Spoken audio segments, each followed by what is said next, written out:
잠언 3장 27절에서 35절까지의 말씀입니다. 네 손이 선을 베풀 힘이 있거든 마땅히 받을 자에게 베풀기를 아끼지 말며 내게 있거든 이웃에게 이르기를 갔다가 다시 오라 내일 주겠노라 하지 말며 내 이웃이 네 곁에서 평안히 살거든 그를 해하려고 꾀하지 말며 사람이 네게 악을 행하지 아니하였거든 까닭 없이 더불어 다투지 말며 포악한 자를 부러워하지 말며 그의 어떤 행위도 따르지 말라.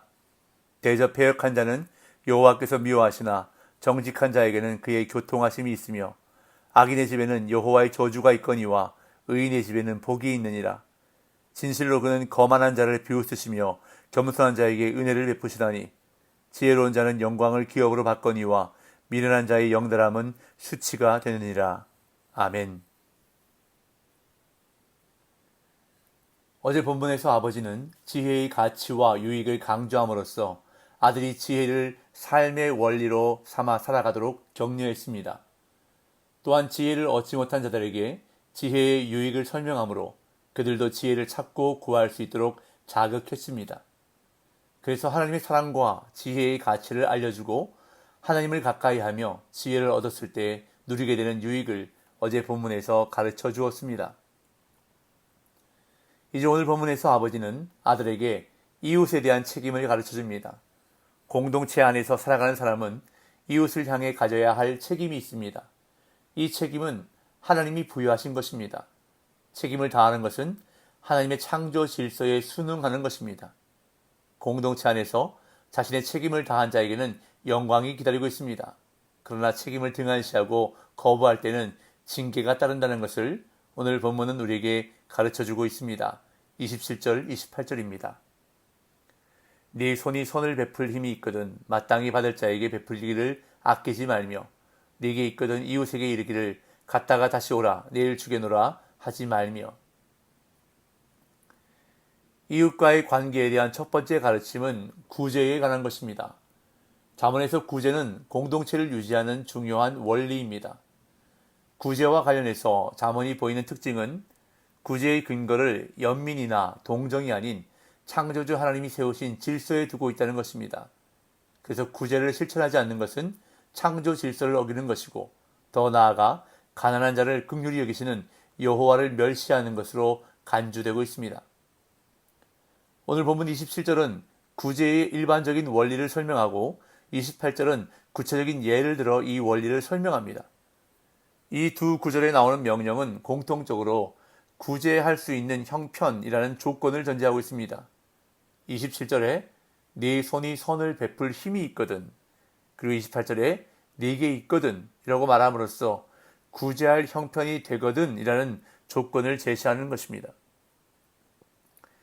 네 손이 선을 베풀 힘이 있거든 이라는 설명에서 선은 도덕적인 행동과 재물을 동시에 의미하는 것으로 구제의 윤리적인 면과 실질적인 면을 동시에 강조하고 있습니다. 또한 마땅히 받을 자에게라는 표현은 이웃을 향한 구제가 언약적인 책임인 것을 강조하는 표현입니다.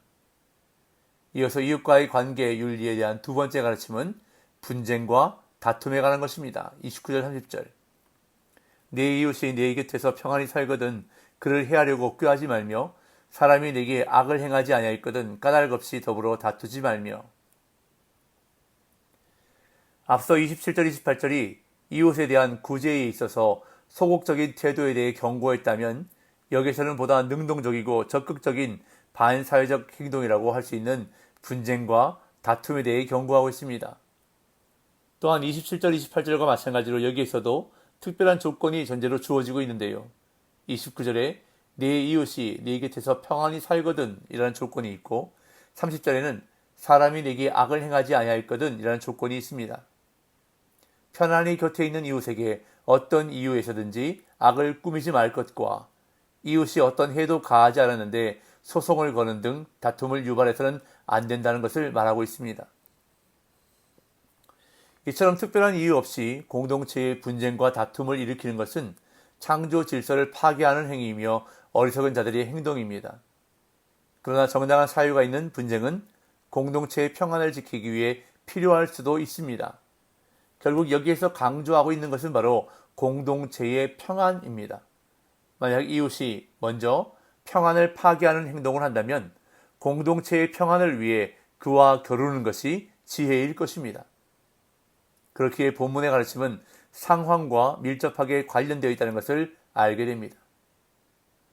그런 다음 포악한 자를 부러워하지도 따르지도 말라고 가르칩니다. 31절에서 33절. 포악한 자를 부러워하지 말며 그의 어떤 행위도 따르지 말라. 대저 패악한 자는 여호와께서 미워하시나 정직한 자에게는 그의 교통하심이 있으며 악인의 집에는 여호와의 저주가 있거니와 의인의 집에는 복이 있느니라. 포악한 자로 번역된 히브리어의 문자적인 의미는 폭력의 사람입니다. 폭력까지 일삼으며 수단과 방법을 가리지 않고 이득을 취하려는 사람들이 있습니다. 그런데 문제는 성도들 가운데 그들을 부러워하는 사람들이 있다는 것입니다. 그들의 많은 소득을 보고 부러워하여 그들의 행위를 따르는 사람들이 있다는 것입니다. 그러한 소득을 얻고자 포악한 행위를 따르기도 한다는 것입니다. 이 본문은 강하게 경고합니다. 그들을 부러워하지도 말고 어떤 행위도 따르지 말라고 경고합니다. 하나님께서 그들을 미워하시기 때문입니다. 그들을 향해 패역한 자라고 말하는데 이 뜻은 올바른 길이 아닌 잘못된 길을 걷는 자라는 의미입니다. 하나님은 이러한 자들을 미워하시는데 미워하다라는 표현은 잠언에서 대부분 비도덕적인 행동에 대한 하나님의 반응을 묘사할 때 사용된 표현입니다. 이와는 반대로 정직한 자, 즉 올바른 길을 걷는 자에게는 그의 교통하심이 있다는 약속이 주어집니다. 하나님의 특별한 충고와 격려가 함께 있을 것이라는 약속입니다. 그러면서 악인의 집에는 여호와의 저주가 있거니와 의인의 집에는 복이 있느니라고 말씀합니다. 여기서 한 가지 주목할 것은 의인과 악인, 즉 개인의 운명이 아니라 의인의 집, 악인의 집, 이렇게 집의 운명이 대조되고 있다는 점입니다.